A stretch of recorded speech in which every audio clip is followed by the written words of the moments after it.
Donc aujourd'hui, dans le nouvel épisode de Demain est durable, j'ai le grand plaisir d'accueillir Sébastien Demange. Comment tu vas, Sébastien? Ben, je vais bien. Et toi? Ça va très très bien. Je suis très content de t'accueillir aujourd'hui pour pouvoir échanger d'un sujet qui, comment dire, qui est passionnant quand on fait des débats sur le sujet de l'environnement, à savoir l'alimentation. Ça touche bien entendu tout le monde, l'alimentation au global et notamment les sujets liés à la santé, puisque tu es docteur, donc on va Mhm. parler bien entendu, je te laisserai te présenter par la suite, etc. Donc on pourra parler un peu de ce sujet-là de manière plus précise et de pouvoir ressortir de cet échange avec des idées un peu plus claires sur, disons, la réalité, bien entendu d'un point de vue santé, mais aussi d'un point de vue impact. C'est logique de pouvoir parler bien entendu des deux pour les lier. Et donc que vous pouviez ressortir de cet épisode avec un peu plus de connaissances réalistes et de ne pas juste uniquement demander à ChatGPT, mais pouvoir euh, de pouvoir avoir une connaissance un peu plus scientifique sur le sujet, c'est aussi intéressant. Avant de démarrer, avant de parler d'aller dans le vif du sujet et de pouvoir nous éclairer et de pouvoir échanger sur ça, Sébastien, je vais demander de te présenter d'abord. Donc, qui es-tu? Alors, moi, je suis donc médecin, comme tu disais. Donc, je suis spécialiste en médecine générale. J'ai ensuite une formation complémentaire en santé publique, hein. J'ai un master de santé publique que j'ai orienté d'ailleurs sur l'alimentation. Et j'ai une appétence pour l'alimentation durable notamment. Donc, je suis aussi membre du conseil scientifique de l'ONAV, qui est une association, qui s'appelle l'Observatoire national des alimentations végétales, qu'on a nommé ainsi parce que justement, on s'est rendu compte en fait que végétaliser l'alimentation, c'était très important d'un point de vue durabilité, mais que c'était souvent peu pris en compte pour plein de raisons qu'on évoquera sans doute pendant le podcast. Mais voilà un petit peu pour me présenter rapidement. Comment ça t'est venu l'envie d'aller travailler sur ces sujets-là, de te spécialiser là-dessus? Alors déjà, par une démarche personnelle, ayant moi-même végétalisé mon alimentation, je me suis rendu compte que pendant mes études de médecine, notamment, il n'y avait pas forcément une bonne image en fait autour de ces alimentations.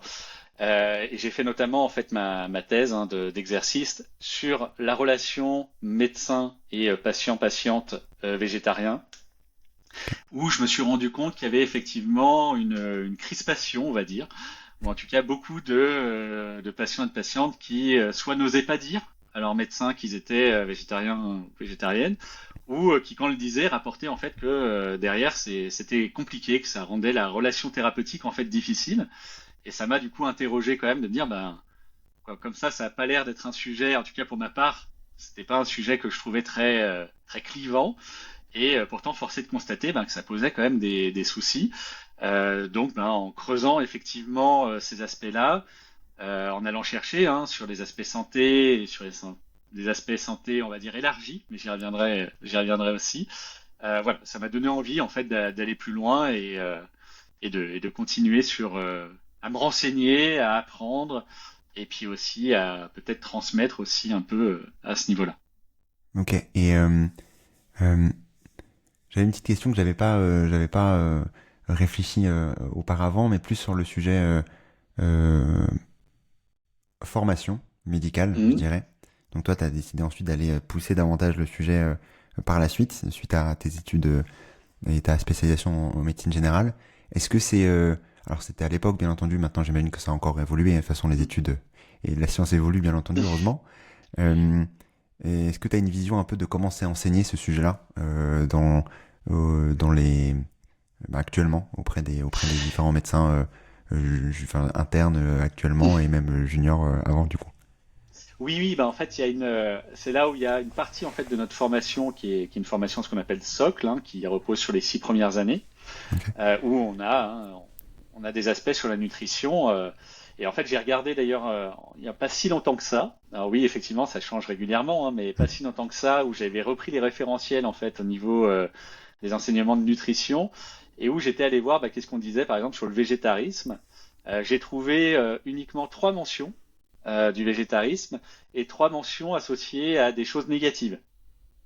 Donc finalement, je me rends compte que ça a peut-être pas tant changé que le souvenir que j'en avais.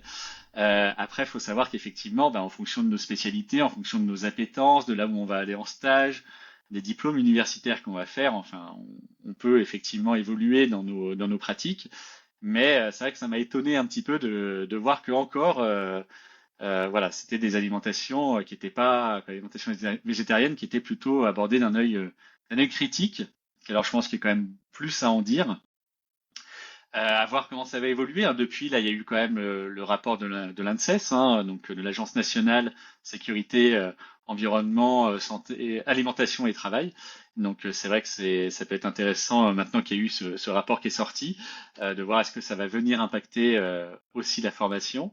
Mais c'est vrai que pour le moment, on voit et que voilà, ça reste encore un peu difficile, on va dire comme abord, et que même le principe de la durabilité en elle-même n'est pas forcément considéré. On va parler de la santé uniquement, Ouais. vraiment un aspect sanitaire, mais sans forcément élargir en fait à l'impact environnemental, aux autres impacts en fait que peut avoir notre alimentation. Par rapport au rapport de l'ANSES, est-ce que tu saurais me dire à peu près ce qu'il en ressort? Qu'est-ce que ça pourrait changer à peu près dans cette, dans Oui, ce cursus-là, je dirais? en fait, ce que montre le rapport de l'ANSES, hein, qui est une revue de la littérature sur le sujet, alors qui concerne la population adulte, ils n'avaient pas assez d'éléments pour faire les populations pédiatriques. Et sur les populations adultes, ben, ça montre en fait que en moyenne, les personnes végétariennes ont moins de maladies cardiovasculaires, moins de diabète de type 2, ça diminue le risque de certains cancers aussi.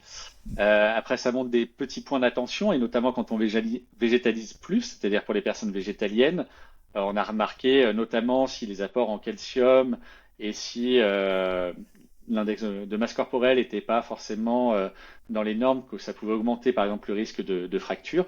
Donc ça montre des points d'attention, comme dans toute alimentation, mais ça montre quand même beaucoup de bénéfices.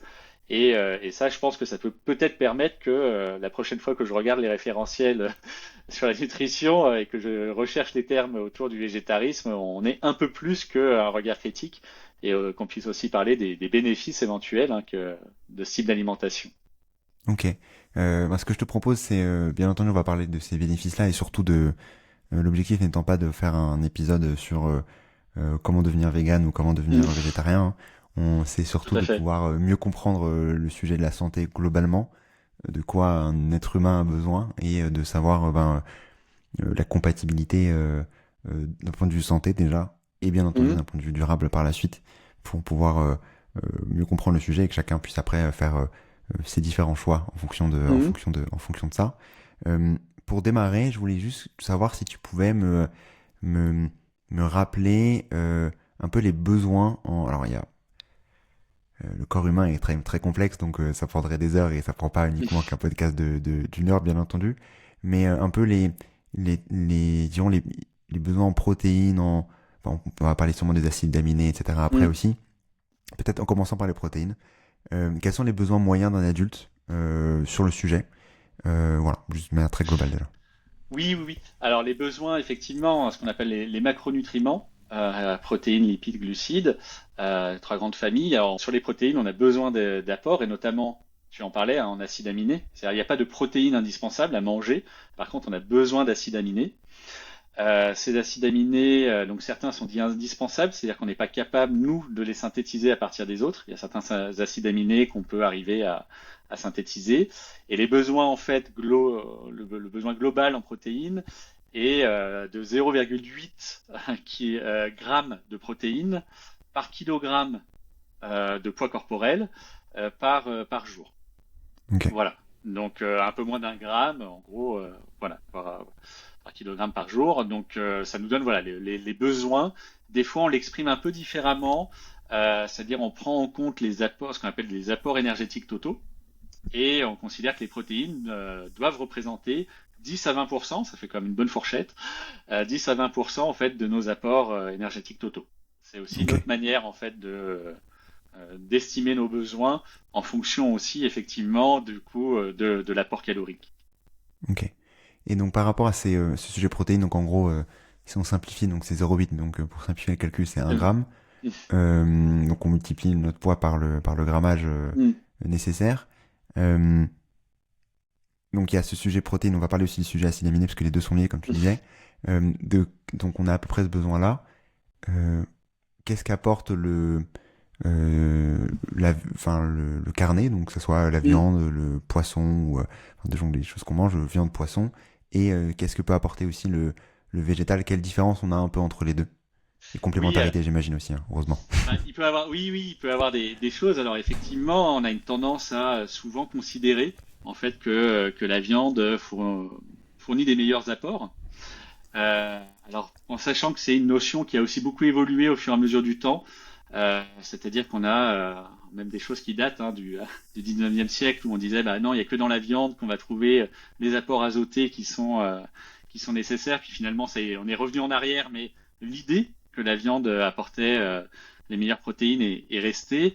Après, il y a une erreur, quoi, il y a des erreurs, des estimations en fait qui ont été un peu faussées parce qu'on partait sur des modèles animaux non humains qui ont des Ok. besoins en fait en acides aminés différents et qui nous a fait des fois surestimer certains besoins par rapport aux nôtres. Alors que c'est très difficile d'estimer de manière précise les besoins en acides aminés. Voilà, et tout ça avait conduit à un moment donné à considérer effectivement que la viande apportait plus d'acides aminés indispensables, ce qui est globalement vrai, hein, la viande en apporte un peu plus, mais finalement on se rend compte en fait que cette différence elle n'est pas aussi grande qu'on le pensait au départ. Et que finalement, bah, notamment les légumineuses apportaient quand même aussi, étaient aussi une bonne source de protéines. Les céréales un petit peu moins, mieux si elles sont complètes que raffinées, bien évidemment. Euh, voilà, mais que bon an mal an, on va dire, même en apportant un peu moins, ça reste quand même dans des apports satisfaisants.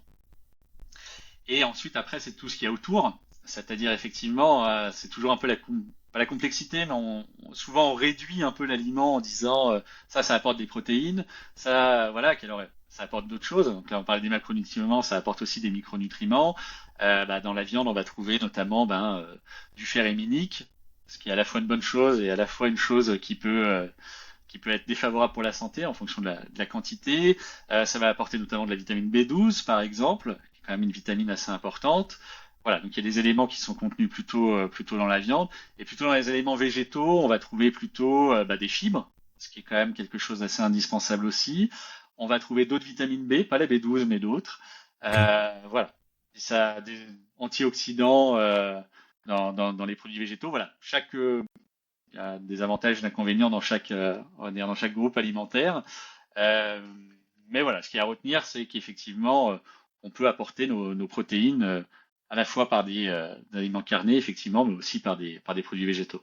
Ok. Si je, euh, pour aller peut-être un peu plus dans le détail, si ça te va, sur le Mhm. sujet, donc tu parlais macronutriments et Ouais. micronutriments. En démarrant du coup par le sujet macronutriments, euh, du coup on a les protéines, donc quantité de protéines à manger par jour, et Mhm. des acides aminés qui sont liés à ces protéines, on gramme aussi ces quantités d'acides aminés ou pas du tout? Alors, on peut, mais Ok, là, on rentre dans quelque chose de très complexe. ouais, L'avantage un peu qu'on a au fur et à mesure des études, c'est qu'on se rend compte que finalement, on va dire pour le grand public, ça n'a pas un intérêt euh, en soi. En gros, ce qu'on a montré à l'heure actuelle, c'est qu'à partir du moment où on mange suffisamment de calories, que dans nos suffisamment de calories, nos protéines représentent 10 à 20% des apports, bah, il est quasiment impossible en fait de manquer d'acides aminés pour un adulte sans contexte particulier, on va dire. Euh, voilà, mais pour la population générale, ça c'est un point de repère qui peut être intéressant où on s'interroge beaucoup sur les protéines pour différentes raisons. Mais c'est vrai que garder ce point de repère, de se dire bon ben si je mange suffisamment, si mon alimentation est un minimum diversifiée, normalement les protéines c'est pas là où il va avoir un gros point d'attention quoi. ok. Donc en gros, macronutriments, donc quantité de protéines égale une quantité d'acides aminés. Si on prend 20, si on consomme 20% de calories issues des Mm. protéines, dans la journée, c'est 10 ça à en gros? 20, hein, donc 10 à 20, ouais. même 10, Ok. ouais, même 10%, Ok. grosso modo, si on mange suffisamment, hein, voilà, il y a peu de risques de manquer de protéines parce qu'en fait, des protéines, il y en a partout.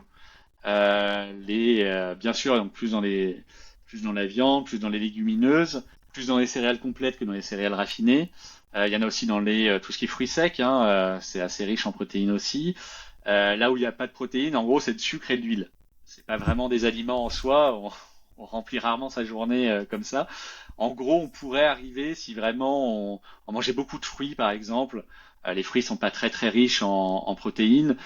Il faudrait en manger quand même vraiment beaucoup pour que ça représente suffisamment de calories pour qu'on mange moins du reste et qu'on finisse par manquer de protéines, quoi. C'est presque difficile, en gros, de manquer de protéines. Encore une fois, dans des conditions physiologiques habituelles et voilà, on peut toujours trouver des situations un peu Oui, euh, hors de hors de la vie de tous les jours, ou quoi, hors de la norme quelque part, où ça pourrait peut-être poser d'autres questions. Mais non, non, pour le grand, ce qu'il y a à retenir, c'est vraiment que c'est pas une si grande question que ça, les protéines, on en parle beaucoup. Ça inquiète beaucoup, hein, moi.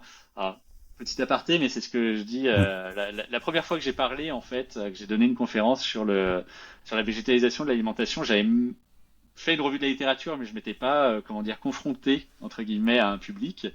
Et j'avais pas parlé des protéines parce qu'en faisant la revue de la littérature, en fait, je voyais pas le problème avec les protéines. Et c'est quand le public m'a posé beaucoup de questions, bah depuis, c'est sûr, j'en parle parce que ça interroge beaucoup. Mais finalement, c'est là où on voit hein, que les connaissances qu'on acquiert dans la littérature, bah c'est pas forcément le reflet de ce qui va intéresser tout le monde en fait. Et c'est là où c'est important aussi d'avoir des retours et de se dire, bah tiens, c'est vrai que je m'étais pas posé cette question, mais si elle interroge, bah parlons-en quoi. oui, totalement. Sur le, donc en fait, ok, donc c'est intéressant d'avoir ce 10-20% parce qu'en effet, ça permet de se rassurer sur la quantité de protéines qu'on a et qu'on est capable enfin, de se dire que, en effet, dans un pays comme la France où on a, ou un pays occidental de manière globale, on a la Mhm. chance de pouvoir manger à notre faim. Si c'est le cas et qu'on mange pas, bien entendu, j'imagine, que du transformé toute la journée ou du sucre ou autre chose toute la journée, de l'huile, comme tu disais, logiquement, on se rapproche quand même d'un Ouais. 10 à 20% issu des protéines. Donc ça, c'est intéressant de le comprendre. Sur le sujet macronutriments, avant de parler avant de parler des Mhm. micronutriments, euh, tu parlais des acides aminés notamment. Euh, du coup, on a la quantité de protéines. Donc tu disais, si on mange suffisamment, 10 à 20%, on va en gros checker aussi la quantité à peu près d'acides aminés. En fait, c'est des moyennes de toute façon. Mhm. Euh, quels sont les acides? Est-ce qu'il y a des techniques spécifiques pour faire rentrer le végétal et pour s'assurer que si on souhaite pousser davantage le sujet en se disant mince, il me manquerait potentiellement tel acide aminé si on veut aller plus loin que uniquement d'avoir ces 10-20% qui sont rassurants dans tous les cas. Mhm. Pour avoir le côté un peu geek de l'alimentation, parce que je sais qu'il y a beaucoup qui tombent dans ça aussi. Comment ça se passe? Bah, globalement, alors l'idée c'est quand même d'intégrer des légumineuses. Ça a vraiment son importance d'intégrer des légumineuses parce que la richesse en protéines va être assez importante et notamment en ce qu'on appelle en lysine. La lysine, c'est un acide aminé qui, notamment les céréales, produisent, quoi, les céréales fournissent un peu moins en fait la lysine. C'est pour ça que je disais à un moment donné un minimum diversifié, par exemple. Effectivement, si on faisait reposer nos apports sur les céréales, sur du riz, par exemple, bah, au bout d'un moment, ça finirait peut-être quand même par poser un problème. Mais pareil, voilà, quand on prend les moyennes des consommations en France, c'est quand même rare de manger du riz à tous les repas comme apport protéique pendant longtemps. Donc c'est quand même des situations voilà qui sont théoriques, mais en pratique en diversifiant un minimum et de s'assurer en fait d'avoir des légumineuses à un moment donné. C'est aussi ça qui permet de se dire bon ben voilà en ayant des légumineuses régulièrement, on pourrait se lancer dans des calculs, hein, mais on va dire un repas sur deux, un repas par jour. Faut savoir que les légumineuses, c'est vraiment une famille qui a montré un grand intérêt et qu'on n'en mange pas assez. Pour donner un peu une idée, à l'heure actuelle, il faut savoir que les recommandations en fait alimentaires sont adaptées sur l'alimentation des personnes, pour pas que les recommandations s'éloignent trop des habitudes alimentaires, parce que ce qu'on s'est rendu compte, c'est que donner des conseils alimentaires qui sont trop éloignés de la pratique des gens, bah, tout simplement, les gens les suivent pas, quoi. La Hmm. marche est trop haute, donc du coup, voilà. Et pour dire là où on en est actuellement en France, les recommandations, c'est de consommer au moins 2 fois par semaine des légumineuses, et il n'y a pas beaucoup de personnes qui atteignent cette recommandation-là. On a moins de 20% de personnes qui. Donc c'est pour dire qu'on part de très loin. Il ne faut pas avoir peur de mettre des légumineuses dans son alimentation. Ça fait partie effectivement d'une catégorie alimentaire qui va au-delà des légumineuses, hein, qui va apporter des fibres, qui va apporter d'autres choses. mais ça peut être effectivement intéressant. Tu parlais du sujet fibre notamment. Euh, Quelle différence on a entre les fibres issues de légumineuses, du végétal, et les fibres animales, est-ce qu'il y a comment Il n'y ça a se pas de fibre passe? animale. Voilà, c'est ce que j'allais dire. Quand j'ai dit ça, je me suis dit, il y a sûrement pas de fibre animale, donc Il y je a un voulais quand même piège. poser la question. Il y a un piège. Non, ça fait partie vraiment Oui, des éléments qu'on trouve dans les végétaux ok. et qui sont vraiment indispensables. Où là, pareil, en fait, autant on s'inquiète beaucoup pour nos protéines qu'alors il n'y a pas, a priori en tout cas, rarement à raison. Euh, c'est rarement un sujet. Autant on s'inquiète pas assez de nos fibres. Et là, pour le coup, on a vraiment montré, il y a encore une la littérature là qui est sortie il n'y a pas très longtemps, mais qui montre l'intérêt en fait de consommer suffisamment de fibres. Ok. Et la raison derrière pour consommer suffisamment de fibres, c'est quoi, concrètement? Alors, il y a plusieurs aspects. Déjà, effectivement, ça vient nourrir notre microbiote. Donc déjà, et plutôt favoriser des bactéries dites saines. Alors, il y a encore beaucoup de travaux sur le microbiote, donc j'en parlerai pas beaucoup parce que c'est oui quelque chose d'intérêt, mais pour le moment, en vrai, on a plus de questions que de réponses. Hmm. Mais voilà, ce qu'on a montré quand même, c'est qu'en végétalisant son alimentation, on a plutôt des meilleures bactéries, on va dire. Du coup, on a aussi les fibres, c'est un meilleur transit. Et ça, mine de rien, ça n'a pas l'air, mais c'est quand même quelque chose d'important.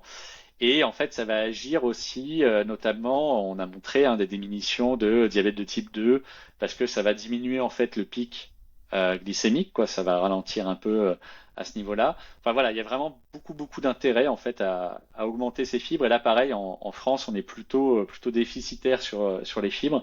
Donc voilà, ça fait partie des sujets, on va dire, un peu plus d'intérêt, en termes de santé publique, de favoriser vraiment d'avoir plus de fibres dans son alimentation. Euh, Avant de parler avant de passer au micronutriments, peut-être que c'est lié en fait, les deux. Souvent quand on parle tu parlais de légumineuses juste avant, donc le sujet fibre aussi. Euh, Souvent on dit qu'il faut associer la légumineuse et le céréal. Est-ce que c'est lié du coup aux micronutriments, ce sujet-là?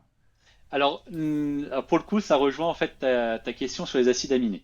Ok, C'est-à-dire qu'on a cru pendant longtemps que, ce que je disais, en fait, les céréales fournissent souvent moins de lysine que ce dont on aurait besoin, et les légumineuses fournissent pas mal de lysine.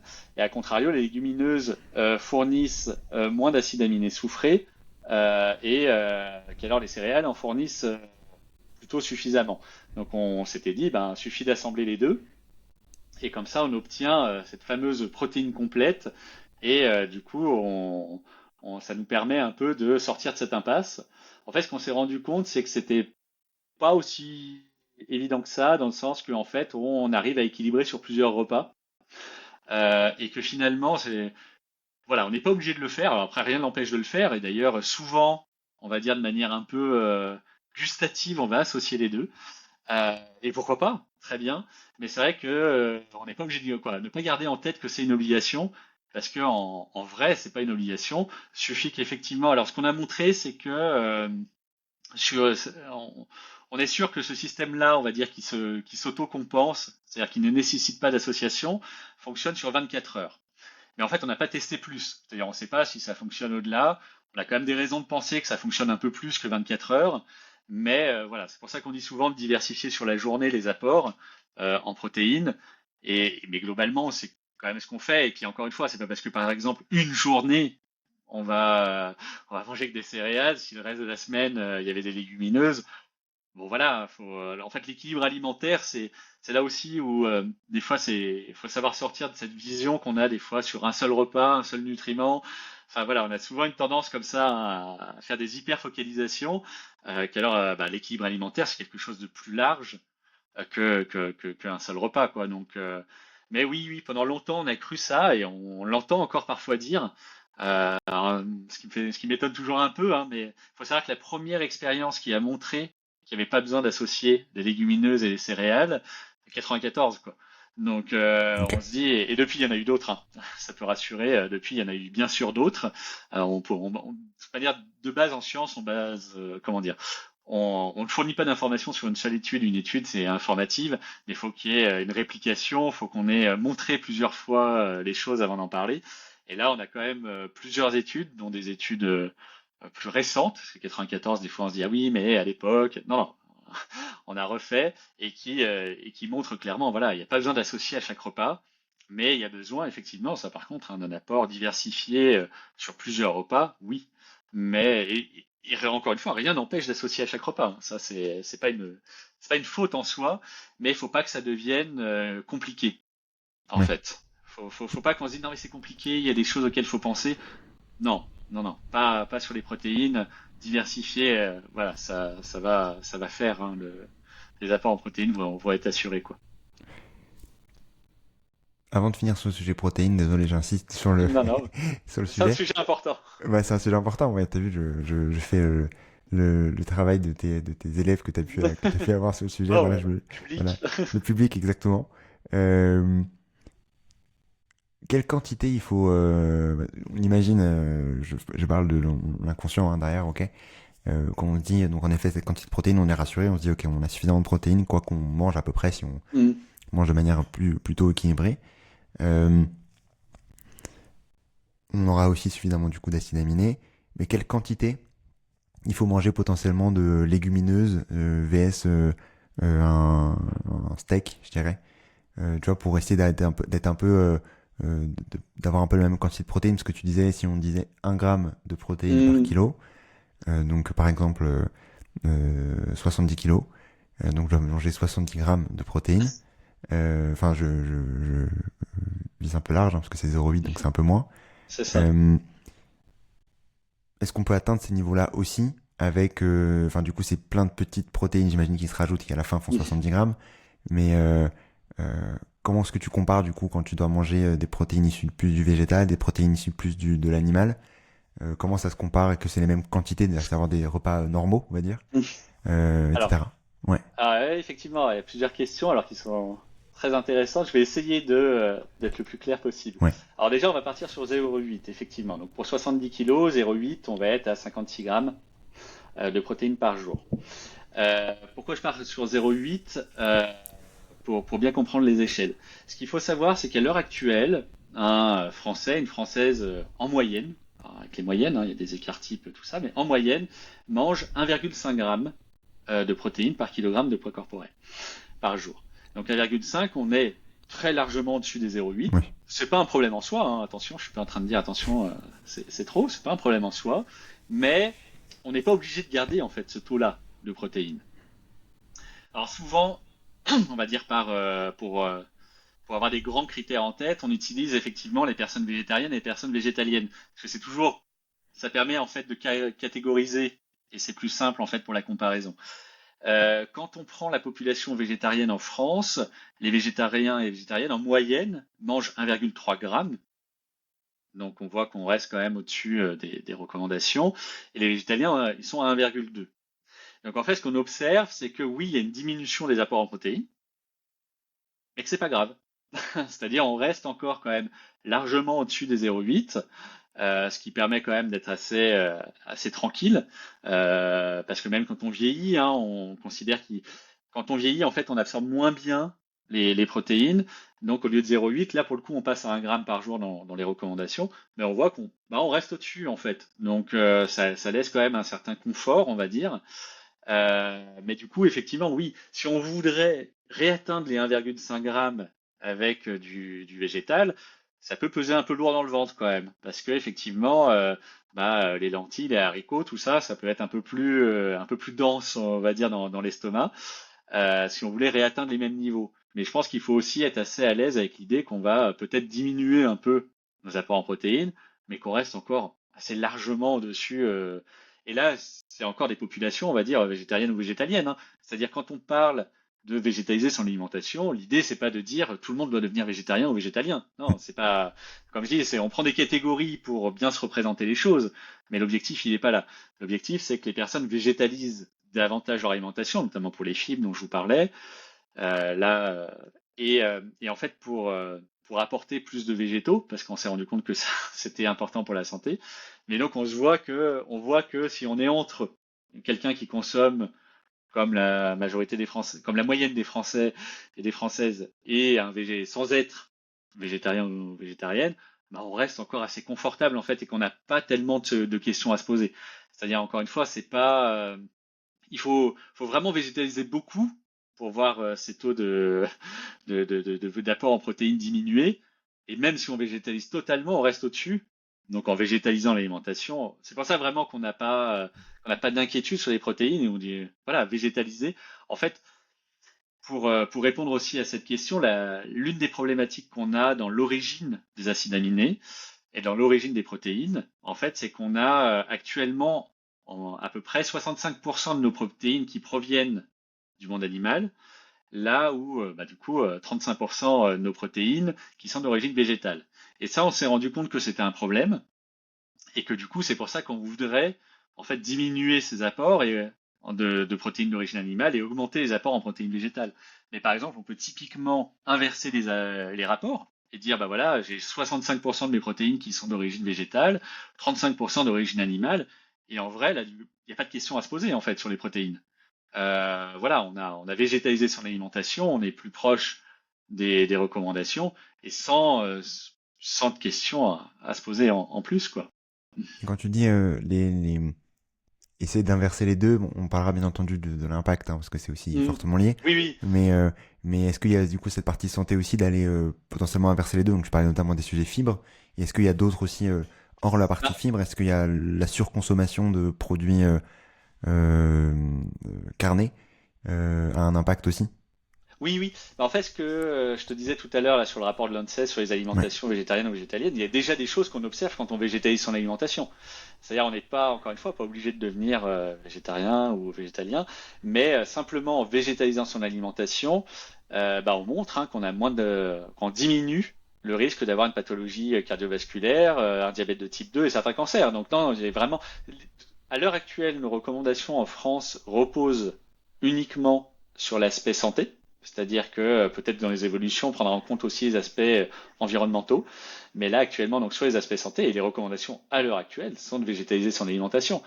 Et l'une des alimentations qui a été le plus éprouvée, on va dire, c'est les alimentations méditerranéennes. Et je mets un pluriel parce que ça peut être assez large. Mais les alimentations méditerranéennes, c'est quand on regarde la viande rouge, passe à un statut exceptionnel en fait. C'est pas du tout, c'est aller une fois par semaine et encore quoi. Et en fait, ça les gens, des fois, on n'a pas bien cette notion quand on parle d'ailleurs d'alimentation méditerranéenne, mais en vrai, les produits animaux diminuent fortement. En fait, c'est une végétalisation de l'alimentation, hein. Encore une fois, on met dans une case pour mieux se représenter, mais ça reste voilà une végétalisation de l'alimentation, hein. Quand on parle de végétalisation de l'alimentation, je me rends compte que j'ai pas peut-être affiné le sujet, mais ça veut dire quoi concrètement? C'est c'est quoi le changement d'assiette concrètement entre tu te dis t'as un français moyen on va dire française ou française moyenne qui consomme de moyenne française ça veut dire quoi végétaliser c'est rajouter un végétal en remplacement d'un produit carné est-ce que c'est rajouter un végétal sans remplacement enfin, c'est quoi exactement remplacer un végétal par de la pomme de terre enfin je sais pas est-ce que c'est quoi exactement la logique derrière végétaliser. En fait, la logique derrière, alors Ouais. déjà, alors pour prendre les recommandations françaises, ce qui permet en fait encore une fois, en relisant ça, les recommandations françaises, elles sont alignées aussi sur l'alimentation moyenne des Français. Donc ça veut dire qu'elles montrent une progression. Par exemple, à l'heure actuelle, et on est un des pays les plus permissifs, alors je sais pas quoi, on est l'un des pays où la réduction de viande est pour le moment le moins fort dans les recommandations parce qu'on recommande notamment donc sur la viande rouge de limiter à 500 grammes par semaine. Ce qu'il faut savoir, c'est qu'il y a déjà un tiers de la population française qui dépasse ces 500 grammes. Et ça, comme je dis, c'est des recommandations en Europe plutôt autour des 300. Mais bon, la France, on est au niveau des 500. On verra ce que donnera les prochaines recommandations qui doivent sortir d'ici la fin de l'année. Mais pour dire, déjà même cette recommandation qui apparaît quand même relativement élevée, et ben, elle est déjà dépassée par un tiers des Français. Donc déjà, on se dit, bon, ben, il y a quand même voilà, de la marge de progression. Et après, effectivement, alors des fois, on l'aborde en disant, ben voilà, il faut réduire sa consommation de viande. Je trouve ça plus intéressant peut-être de se dire justement, mais qu'est-ce que je mets à la place? Et de réfléchir en fait, qu'est-ce que je vais, plutôt de me dire, je vais diminuer ça, qu'est-ce que je vais augmenter? Et là, c'est ce qu'on parlait tout à l'heure. Une des recommandations qui est peu suivie aussi, c'est les au moins 2 fois des légumineuses par semaine. Et commencer aussi à se dire, ben voilà, là j'ai un repas par exemple, et comment je pourrais le faire avec des légumineuses? Et d'y réfléchir, hein. Alors des fois on a le temps de réfléchir, c'est possible, des fois c'est plus compliqué que ça. C'est là où on touche des fois aux limites, hein. Les recommandations, c'est quelque chose qui est hyper intéressant et c'est important. Mais ça ne doit pas enlever aussi que c'est pas aussi simple que ça, qu'il y a tout un contexte alimentaire qui rend les choses pas toujours faciles non plus. On pourra y revenir aussi, hein, sur ce contexte-là. Mais voilà. Et en gros, quand on parle de végétalisation de l'alimentation, c'est vraiment se dire comment je pourrais mettre plus de légumineuses dans mes assiettes, plus de légumes, plus de fruits secs, parce qu'il y a des recommandations aussi sur les fruits secs, hein, au moins une fois par jour, une poignée. Enfin voilà, c'est des choses comme ça, effectivement. Et de fait, comment en ajoutant ça, un peu par effet de domino, ça va faire diminuer la consommation de produits carnés. Je voulais passer maintenant au sujet micronutriments, parce que ça fait partie, donc on a compris son sujet acidémie, et merci pour ces différentes clarifications et aussi pour comment végétaliser l'assiette. Donc en effet, plus de légumineuses, plus de légumes et le sujet fruits secs, c'est vrai qu'il est peu abordé souvent. Le sujet fruits Mhm. secs, c'est vrai que c'est en plus, moi j'adore les fruits secs en toute honnêteté, mais voilà, bon bref. Donc c'est top d'avoir ces recos-là. Euh, Par rapport aux micronutriments, donc on en parlait tout à l'heure, et je pense que c'est un sujet aussi qui est assez peut-être peu compris aussi. Mhm. Qu'est-ce qui, quels sont les risques si je vais dans l'extrême, voilà, plutôt comme ça on peut Mhm. voir quels sont les risques quand on est végétalien, comme ça le Mhm. plus comme ça au moins on permettra après ça permettra de parler de l'extrême, on va dire l'extrême pas dans le sens où les végétaliens sont extrêmes, mais de savoir quels sont les risques de Mhm. carence et de, euh, de perte en micronutriments qu'ont les végétaliens par exemple. Donc c'est savoir végétalien, c'est les personnes qui ne mangent pas d'aliments venant du végétal, Mhm. Et de effectivement, et donc l'animal, excuse-moi. là, de l'animal, oui, Oui, tout à fait. Mais là, effectivement, donc on parle de la végétalisation maximale, c'est-à-dire on peut mm. pas aller plus loin. On a Oui, végétalisé totalement son alimentation. Là, les points d'attention, alors il y a le point d'attention qui commence à diffuser un peu, hein, sur la vitamine B12. Donc c'est très important, effectivement, quand on a c'est la vitamine qui n'est pas présente ou très peu, enfin voilà, pas présente dans les aliments végétaux. Et donc là, on a besoin effectivement d'un autre apport, hein, sous forme de complément. Faut savoir qu'il y a un petit avantage sur la vitamine B12, c'est qu'on ne connaît pas de dose, ce qu'on appelle la limite supérieure de sécurité, c'est-à-dire de dose à ne pas dépasser. Donc, dans le doute, faut prendre en gros, prendre de la B12, et en sachant que il y a l'autre avantage, c'est que c'est une vitamine qui est peu chère. C'est-à-dire qu'on peut arriver à se complémenter pour 2 euros à l'année selon certains compléments. Donc, un investissement qui peut-être est abordable. Donc ça, c'est vraiment le point où, effectivement, quand on a végétalisé totalement son alimentation, il n'y a pas d'autre solution, quoi. Après, il y a d'autres points, ce qu'on appelle des points d'attention, au-delà de la vitamine B12, donc c'est l'iode. Pourquoi? À l'heure actuelle, en fait, l'iode est principalement apporté dans la population adulte en France par les produits laitiers. Alors, ce qui étonne des fois un petit peu, on pense souvent aux poissons, ouais. produits de la mer.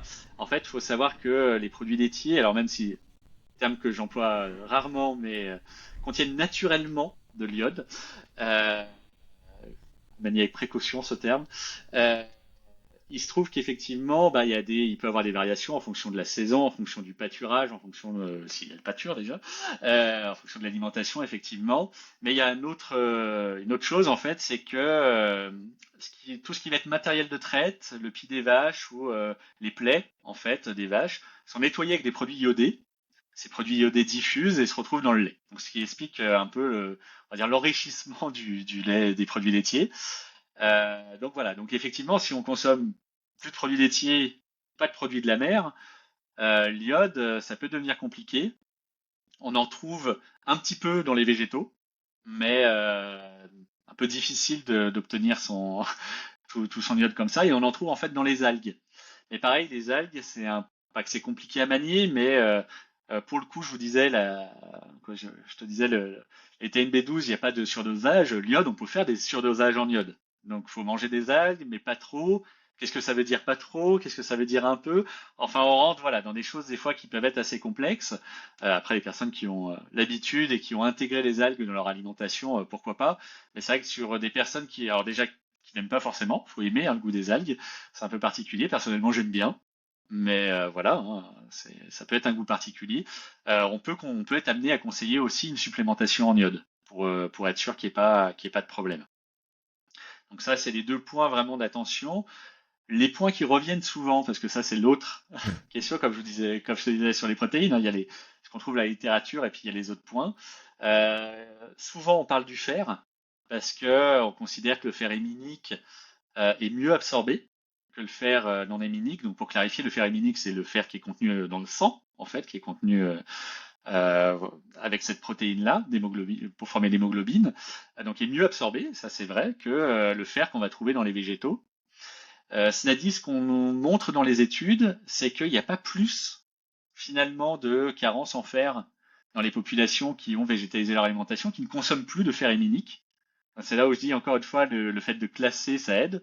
Les végétariens et les végétaliens ne consomment pas de fer héminique et pourtant n'ont pas plus en fait d'anémie par carence en fer et ont des fois des stocks un peu moins importants en fer, mais finalement sans que ça soit un problème en soi.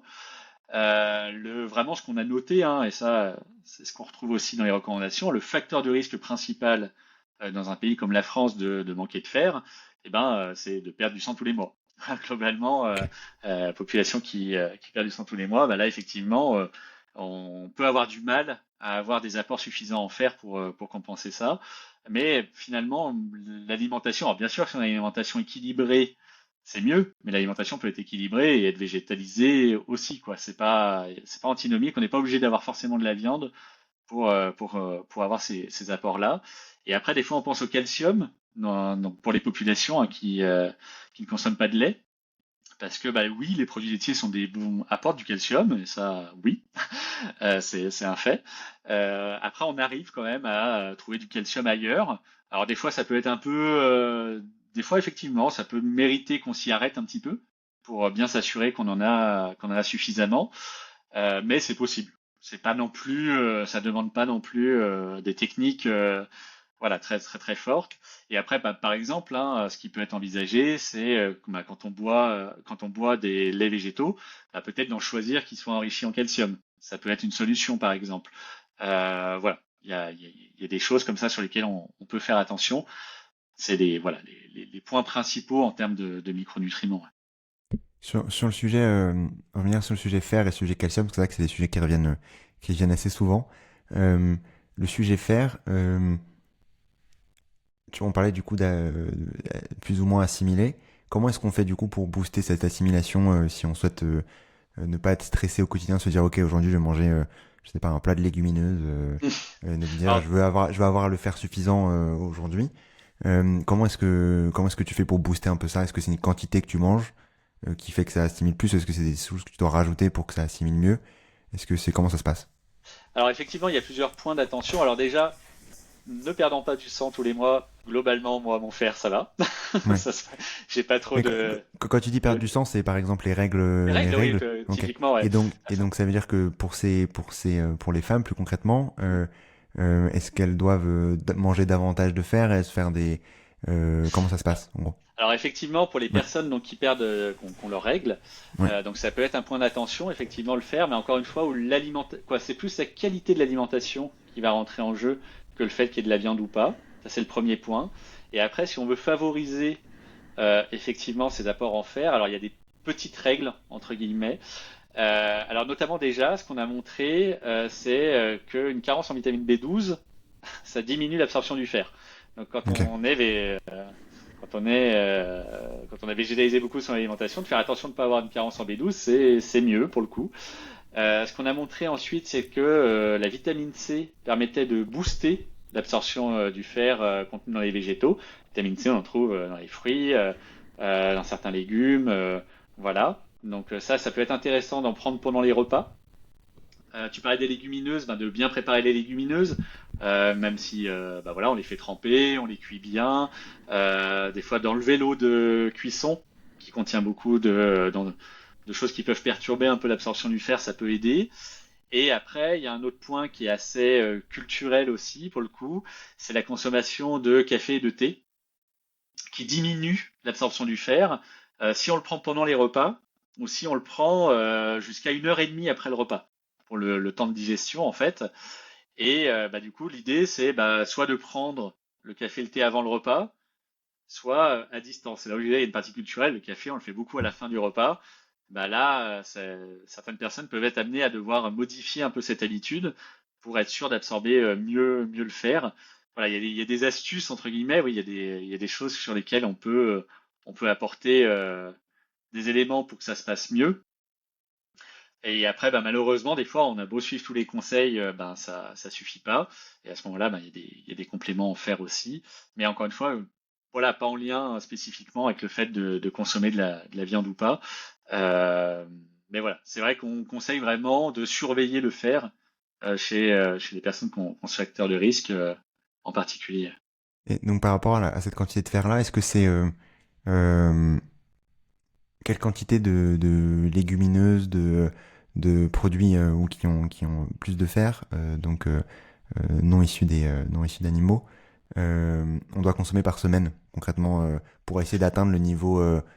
Si on met en place les différents points qui sont, on essaie d'optimiser justement, rajoutant de la vitamine C, etc.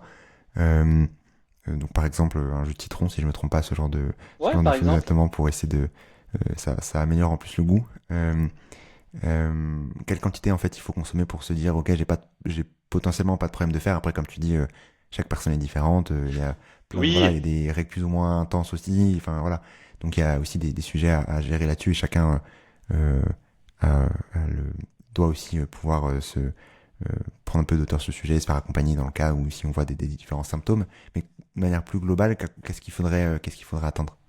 en fait, on rejoint les recommandations Ok. générales.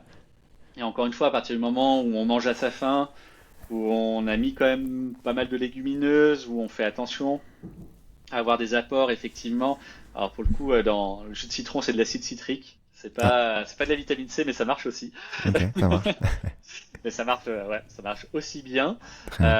Voilà, mais effectivement, des fois, c'est des petites astuces et par exemple, alors des choses auxquelles on pense pas forcément, mais qui peuvent avoir un impact, c'est d'optimiser tout ce qui va être effectivement épices et aromates. En fait, il y a beaucoup de fer alors on en mange rarement des grandes quantités, mais des petites quantités plus des petites quantités, ça peut permettre aussi d'avoir des apports à ce niveau-là. Et puis ça peut être l'occasion, hein, d'ailleurs, d'explorer certains goûts. Mais oui, on a montré effectivement qu'il y avait beaucoup de fer, alors même si c'est des petites quantités, ça devient quand même significatif. Et c'est des petites astuces en fait comme ça qui permettent d'atteindre. Et globalement, ça se passe plutôt bien. Mais après, effectivement, comme tu le disais, il y a plein de combien de temps durent les règles, quel est le flot des règles, est-ce qu'elles sont abondantes, pas abon- et ça, c'est des choses effectivement à aborder avec le médecin, si lui-même l'aborde pas. Mm. Non, on peut aussi l'aborder directement. Mais on a d'ailleurs des recommandations pour même, on va dire, en absence de grands symptômes, parce que c'est des symptômes en fait, la carence en fer, qui sont assez comment dire, qu'on peut ressentir pour plein d'autres choses. C'est pas typique de la carence en fer, mais quand on a une carence en fer, souvent on peut être un peu fatigué, des petits problèmes de concentration, des syndromes des jambes sans repos. Enfin, on peut avoir des choses un peu comme ça. Donc là, oui, on va vérifier. Mais des fois, ça peut être bien de vérifier un peu comme ça de temps en temps. Alors on dit au moins une fois tous les 5 ans, mais généralement il y a d'autres choses qui font qu'on vérifie un peu plus souvent et de s'assurer voilà qu'on n'a pas de carence au niveau du fer ou si on en a une, soit qu'est-ce que je peux faire de mieux, non effectivement, soit voilà on a peu de marge de manœuvre et puis voir effectivement est-ce qu'on prend un complément, comment on gère au niveau du fer. Ouais. Et avant de parler, merci pour ces clarifications Non. et pour c'est pour l'intention aussi. Avant de parler des sujets plus du coup impact environnemental qui est aussi important, même si on y revient quand même assez régulièrement dans le cadre du podcast. Euh, Tu parlais du calcium notamment. Euh, euh, donc euh, donc bien entendu il y en a dans le lait notamment. Où est-ce qu'il y en a comment est-ce que tu peux faire pour te sans produits laitiers pour avoir suffisamment de calcium. Et à quoi ça sert aussi le calcium? Parce qu'on en parle souvent quand on est petit, mais à quoi ça sert concrètement aussi? Alors le calcium, on garde en fait la grande majorité de notre calcium sert pour le développement de nos os et pour l'entretien en fait du système osseux. Mais il faut savoir qu'il y a une petite part de calcium qui sert aussi à d'autres choses et notamment à la contraction musculaire, enfin qui va avoir d'autres utilités fondamentales. Mais en fait, ce que fait le corps, c'est que ce petit pourcentage qui est très important, bah, s'il manque de calcium, il va le prendre là où il est, c'est-à-dire dans les os. Le problème, c'est que d'aller chercher son calcium dans les os, ça finit par fragiliser les os et du coup, ça augmente le risque de fracture. C'est ce qui a été observé d'ailleurs dans les recommandations de l'ANSES qui montrent que chez certaines personnes végétaliennes, ça peut augmenter le risque de fracture et notamment si les apports en calcium sont déficitaires.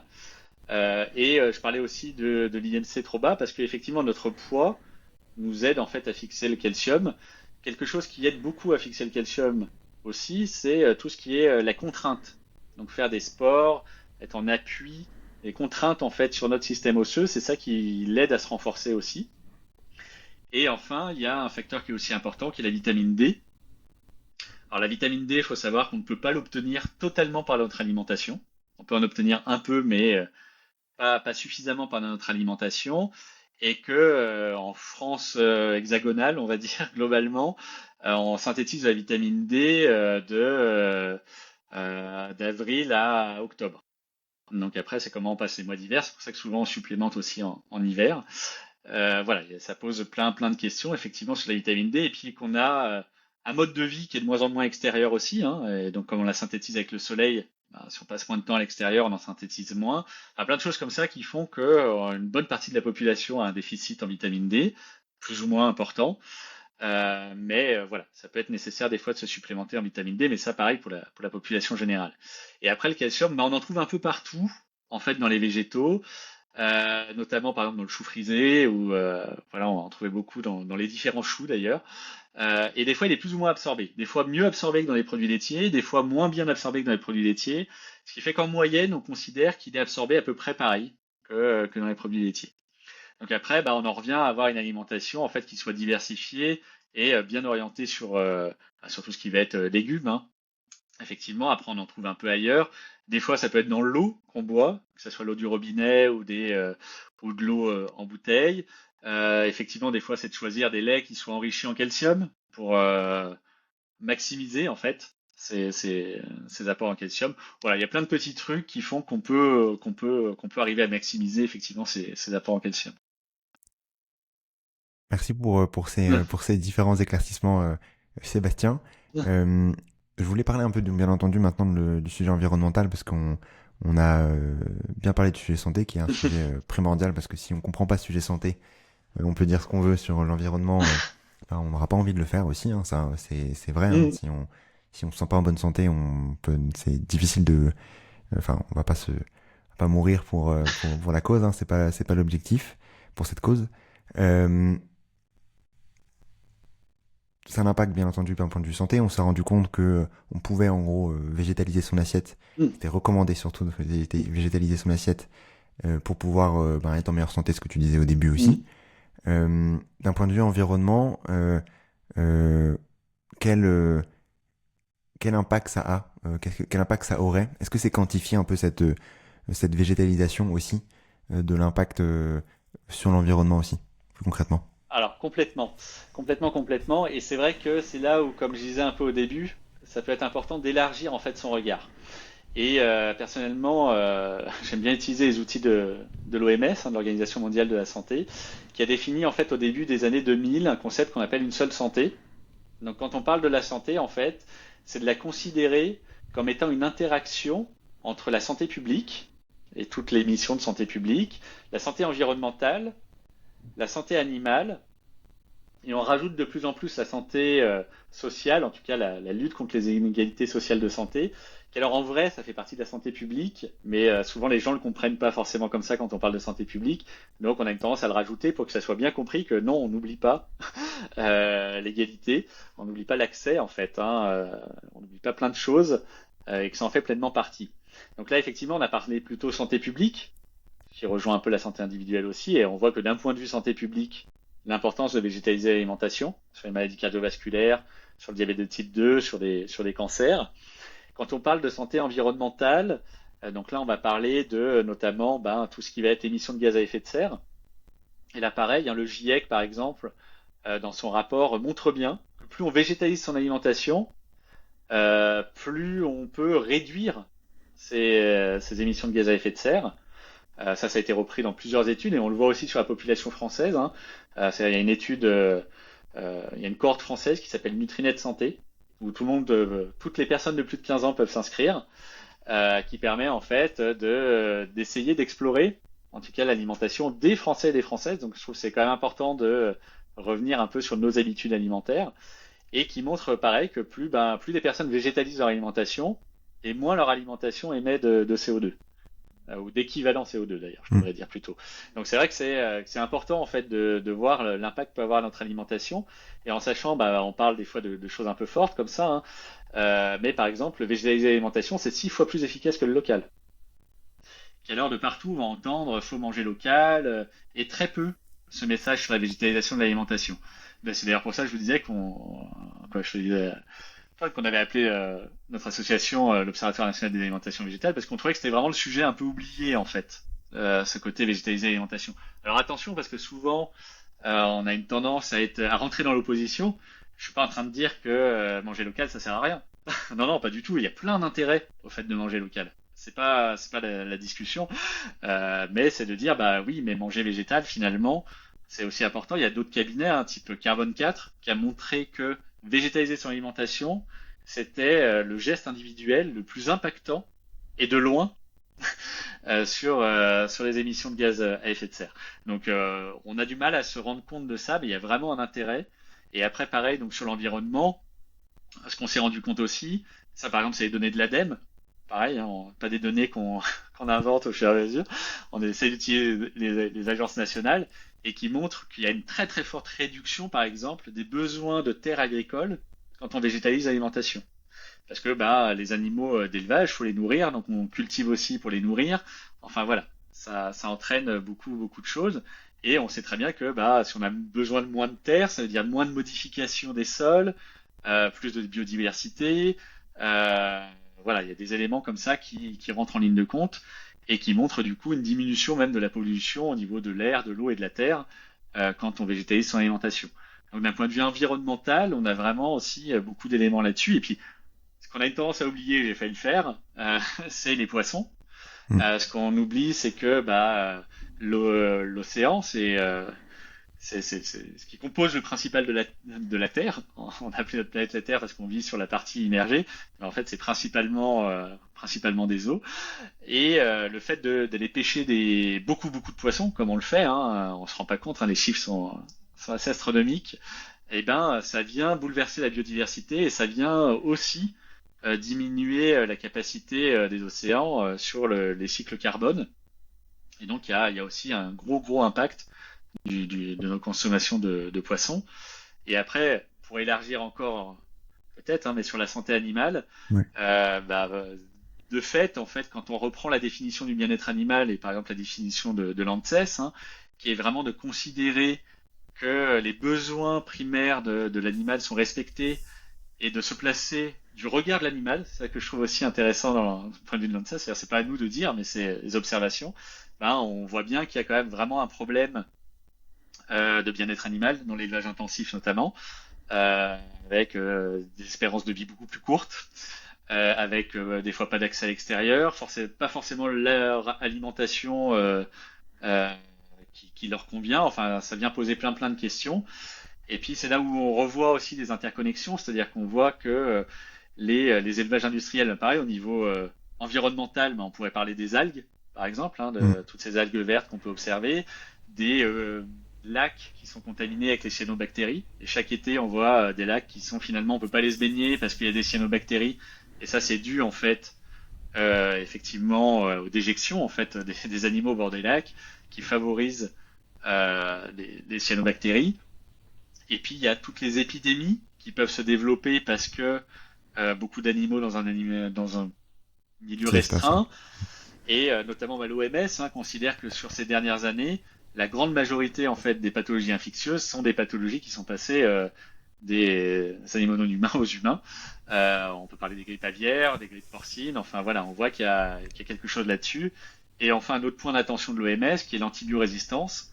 Il faut savoir qu'à l'heure actuelle, la majorité des antibiotiques sont utilisés dans l'élevage et que ça peut amener en fait des bactéries qui sont multirésistantes et poser après un problème quand on le fait en médecine de ville, en sachant qu'on a nous-mêmes une responsabilité, effectivement, quand je dis nous-mêmes en tant que médecin, dans les antibiotiques qu'on prescrit.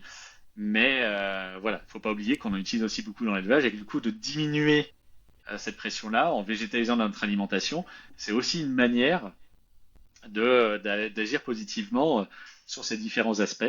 Et enfin, sur la justice sociale, on sait que malheureusement, c'est plutôt les populations précaires qui vont consommer plus de viande à l'heure actuelle, et qui vont donc avoir aussi plus de pathologies chroniques. Et puis, je vous parlais des poissons à un moment donné. On sait qu'une partie de notre pêche, notamment, provient des côtes africaines ou des populations qui en auraient besoin pour vivre, pour le coup, n'y ont plus accès, là où nous, potentiellement, ça nous est moins indispensable. Donc on se rend compte qu'il y a aussi une certaine justice sociale d'un point de vue national, mais aussi d'un point de vue international. C'est ça que c'est important d'avoir un peu la vision plus globale sur le sujet et non pas uniquement de rester sur, qui est important, le sujet santé bien entendu, mais de comprendre aussi les différents impacts, comment est-ce qu'on peut aussi, vu qu'on sait que on a cette chance-là de pouvoir avoir suffisamment de Mm. protéines, d'acides aminés, de micronutriments, etc., avec bien entendu en mangeant équilibré. Le Mm. fait de végétaliser, ça permet aussi d'avoir un impact moindre sur la planète et moindre aussi Mm. sur les autres populations, comme tu as pu le dire, Mm. notamment sur les différentes côtes africaines. Tu parlais de, Mm. avant de passer aux questions de fin, tu parlais notamment du local et je voulais aussi pousser le point, même si je sais que moi je vous mettrai aussi en lien euh, d'autres épisodes que j'ai pu faire sur ces Mm. thématiques-là pour que vous puissiez pousser si vous souhaitez écouter ces épisodes sur l'océan avec l'ami SM Lali, Mm. le bien-être animal avec Brigitte Gauthier de L214, etc. Donc je vous mettrai en lien. Mais sur le local et sur le bio, j'ai aussi d'autres épisodes que je vous mettrai. Euh, est-ce qu'il y a une différence en termes de, si je reviens sur ce sujet santé, est-ce qu'il y a une Mm. différence de consommer du local vs du importé en termes de ce que je vais avoir comme micronutriments ou protéines et pareil pour le sujet bio. Est-ce qu'il y a aussi cette différence-là qui peut aussi aider à être en meilleure santé, je dirais, ou en tout cas ne pas être en mauvaise santé? Alors sur le local, c'est une question qui est assez Ouais. complexe parce que en fait, ça va dépendre parce qu'on peut être local mais hors sol par exemple, euh, local hors saison. Enfin voilà. Effectivement, alors ce qu'on importe peut poser un problème en termes de maturité, c'est-à-dire que souvent, ce qui se passe, c'est qu'on récolte avant maturité pour que ça continue de maturer, mais du coup, comme c'est plus en contact avec le sol, ça s'enrichit moins. Donc on peut observer des différences des fois qui sont à ma connaissance, en tout cas, pas forcément majeur, mais il peut avoir des différences. Euh, Après, ce qu'il faut savoir, c'est que vraiment dans la production, euh, dans l'élevage, ce qui pose le plus, c'est la partie justement ferme. La partie transport, finalement, elle est assez minime dans l'impact carbone. Mais et sur l'impact santé, bah oui, il peut y avoir beaucoup de paramètres. Après, il faut réfléchir, pareil, en élargissant un petit peu. C'est comment je participe à l'économie locale aussi, Mm. qui peut être intéressant dans le local. Enfin voilà, ça peut aussi amener plein de questions là-dessus. En termes de santé brute, ça serait, à mon sens, en tout cas, compliqué déjà de le prouver. Mm. C'est-à-dire, il faudrait imaginer des cohortes qu'on suit pendant des années de personnes qui ne consommeraient que locales ou des personnes qui consommeraient que des choses importées. Enfin, on se rend compte que ça serait quand même compliqué d'affiner les choses, mais on peut considérer effectivement que si on prend quelque chose de local, de saison, probablement que c'est un peu plus riche en nutriments, donc peut avoir un intérêt aussi. Mais je pense que l'intérêt il est autre, il est peut-être Ouais. plus effectivement au niveau économique, au niveau ouais, de l'économie locale pour le coup. Mais ouais, également de l'économie locale et aussi peut-être de l'impact qu'on a sur les changements des terres à distance. C'est à ça, on s'en rend pas assez compte, mais souvent, par exemple, question qui revient, une critique, on va dire, qui revient souvent sur la végétalisation de l'alimentation. On nous dit oui, mais on critique les personnes végétariennes ou végétaliennes en disant oui, mais vous consommez beaucoup de soja et ça déforeste l'Amazonie. Alors la première partie est vraie, même si beaucoup on pourrait le nuancer, et la deuxième beaucoup moins. Ce que je veux dire par là, c'est que oui, effectivement, les personnes végétariennes et végétaliennes, pour reprendre ces catégories, mangent plus de produits à base de soja que la moyenne globale. Mais pas plus, par exemple, que des populations asiatiques qui en consomment depuis très longtemps. Donc, c'est pas non plus des consommations extraordinaires, quoi, des consommations qu'on retrouve ailleurs. Sauf que, en fait, par contre, sur la deuxième partie, ce qu'il faut bien se rendre compte, c'est que la déforestation en Amazonie, la cause première de la déforestation, c'est l'élevage. Donc déjà, on a du mal à accuser les végétariens et les végétaliens de favoriser l'élevage. Et la deuxième, c'est effectivement le soja, mais c'est un soja qui est utilisé pour les animaux d'élevage. C'est-à-dire c'est un soja qui est OGM. Non pas que ça soit un problème en soi. À ma connaissance, il n'y a pas de problème de santé à consommer du soja OGM, mais déjà, il y a des gens qui veulent pas en consommer, premier point. Et puis, ça peut poser d'autres questions et c'est pas le sujet là. Mais c'est pour dire que c'est du soja du coup qui est pas, on peut pas commercialiser comme ça. Et du coup, il est utilisé en fait pour nourrir les animaux d'élevage. Et ce qu'on montre, et notamment WWF a fait un gros travail là-dessus, et ce qu'on montre en fait, c'est que les personnes qui consomment le plus de soja, c'est les personnes qui consomment de la viande. Parce que Ok. en fait, si on comptabilise le soja qui a été donné pour élever les animaux d'élevage, bah, on se rend compte que c'est eux en fait qui consomment le plus de soja. Donc voilà, de consommer directement du végétal ou de consommer du local, c'est aussi savoir ce qui se passe sur les terres, quoi, et savoir comment comment se passent les récoltes ou autres. Voilà, c'est déjà se réapproprier les choses et peut-être ne pas aller détruire ailleurs d'ailleurs, ce qui est aussi un élément qui peut être important dans notre alimentation. Et après, effectivement, sur l'agriculture bio, alors ce qu'on note, c'est que c'est quand même globalement c'est mieux de manger bio. Après, c'est mieux de végétaliser. Ouais, c'est-à-dire si on doit faire un Ouais. choix, vaut mieux végétaliser. L'impact sera plus bénéfique pour la santé. Et si on peut, et là je dis vraiment on peut parce qu'il y a quand même ce que je disais un peu en justice sociale, hein, il y a aussi l'accès à l'alimentation et ça peut coûter plus cher. Et ben effectivement, ce qu'on dit aussi, c'est quitte si on végétalise, manger bio c'est encore mieux.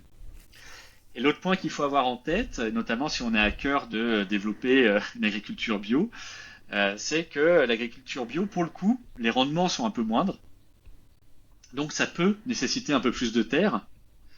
Et un moyen de libérer de la terre, bah, c'est de végétaliser son alimentation. Donc on se rend compte qu'on peut tomber sur un cercle assez vertueux, quoi. C'est-à-dire on aurait besoin d'un peu plus de terre pour du bio, ça tombe bien, on peut en libérer en végétalisant son alimentation.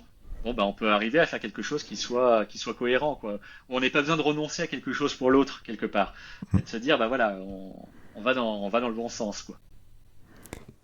Je propose de rester sur ces bons mots. On va dans le bon sens. Je suis assez d'accord avec toi. Euh, pour passer aux différentes questions fin, Sébastien, je voulais déjà te remercier Ah bah, merci à pour toi. ton temps et pour tout ce que tu nous as partagé aujourd'hui parce que c'était passionnant. Ça permettait de mieux comprendre le sujet et je suis persuadé qu'on qu'on s'en grandit de cet échange aujourd'hui. En tout cas, moi, c'est mon cas. Euh, je ferai plus l'amalgame entre les fibres animales n'existent pas. Donc aux différentes questions de fin, est-ce que tu as un contenu à nous partager que tu recommanderais du coup aux auditeurs et auditrices? Alors un contenu, alors peut-être pour les personnes qui sont vraiment intéressées sur la nutrition, on a eu la chance et le plaisir d'avoir accès en fait au ce qu'on appelle leçon inaugurale du Collège de France par Mathilde Touvier.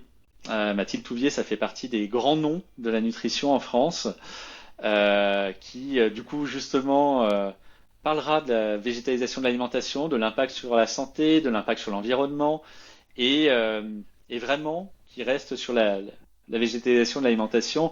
Encore une fois, hein, j'essaye toujours d'éviter cet amalgame et de pas se sentir. Comment dire, on essaye de convaincre personne, quoi. Il n'y a pas un intérêt. Quoi, comment dire, on cherche pas à convaincre les gens à devenir végétariens ou végétaliens, c'est pas la question du tout. Et c'est vrai que des fois, on va pas aborder là, mais l'alimentation, c'est un caractère identitaire et des fois, c'est des mots justement comme ça qui peuvent quand même vraiment freiner. Donc, faut bien se sortir de ça de la tête. Et la question, elle se situe pas là. Mais par contre, il y a une vraie question à végétaliser son alimentation et d'entendre des grands noms, des grandes personnes qui en parlent en plus de manière qui est très pédagogue. Et ça, c'est pas donné à tout le monde non plus. Donc, je pense qu'on peut vraiment bénéficier de, de, de, de ce qu'elle a pu nous présenter. Et si vraiment on a un intérêt, qu'on veut comprendre un peu plus, je pense que c'est vraiment un support de qualité à aller voir. Ouais. Très bien, moi je mettrai le lien en description. Merci beaucoup, Merci. Sébastien. Est-ce que tu as également une action pour agir dès demain dans le bon sens? Alors, je vais pas trop vous étonner, une action des légumineuses. Bref, mais effectivement, hein, il y avait eu, il y a une initiative hein, qui est assez intéressante qui s'appelle le lundi vert et qui est en fait de décider que un jour dans la semaine, on ne mange pas de viande, pas de poisson.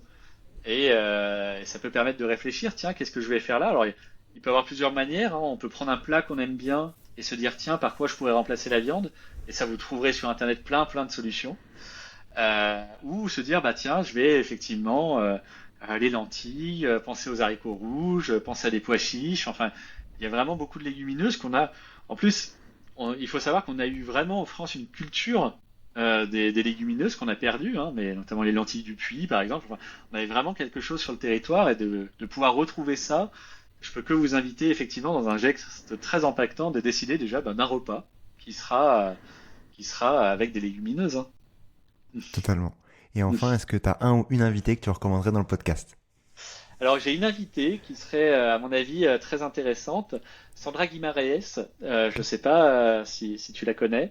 Elle se décrit elle-même hein, comme étant activiste et militante, mais justement qui aborde ces questions en fait de colonisation par l'assiette et en Ok. fait de prendre conscience à quel point notre alimentation est en fait un enjeu mondial. C'est-à-dire, on n'a pas conscience que quand on mange de la viande, par exemple, on participe à la déforestation en Amazonie. C'est-à-dire le dire pour le soja, pour les autres, ça, pour les autres, on arrive bien à voir, mais quand ça vient nous toucher nous, et de prendre cette dimension-là dans notre alimentation, je pense que ça fait partie des enjeux qu'on oublie. Alors, j'allais dire comme ça va dans le bon sens, c'est quelque part le fait de végétaliser son alimentation notamment, ça va aussi aider là-dessus, mais de prendre vraiment conscience de ça, d'à quel point notre alimentation vient vraiment impacter la vie d'autres personnes en fait. Mm. Ça redonne aussi une autre dimension. Et c'est vrai que ça aide à donner du sens aussi à ce qu'on fait. Et ça, c'est à mon sens quelque chose d'important. Et en plus, pareil, je trouve c'est vraiment quelqu'un de qualité. Et je pense que ça pourrait être une invitée très intéressante. Trop bien. Bah, merci beaucoup pour cette recommandation. Si on souhaite suivre ce que tu partages, Sébastien, les travaux de, de, de là où tu peux directement euh, parler de tes différents sujets, comment est-ce qu'on peut le faire? Où est-ce qu'on peut suivre? Alors, je suis sur LinkedIn. Oui. Je suis également sur Blue Sky. Vous ne me trouverez pas du tout sur Twitter, quoi X. Ça c'est fini depuis le changement de gouvernance pour des Oui. raisons évidentes. Et après, alors je suis pas forcément je publie pas forcément beaucoup, mais par contre via l'association, via l'ONAV, donc Oui. c'est lonav.fr, lonav.fr.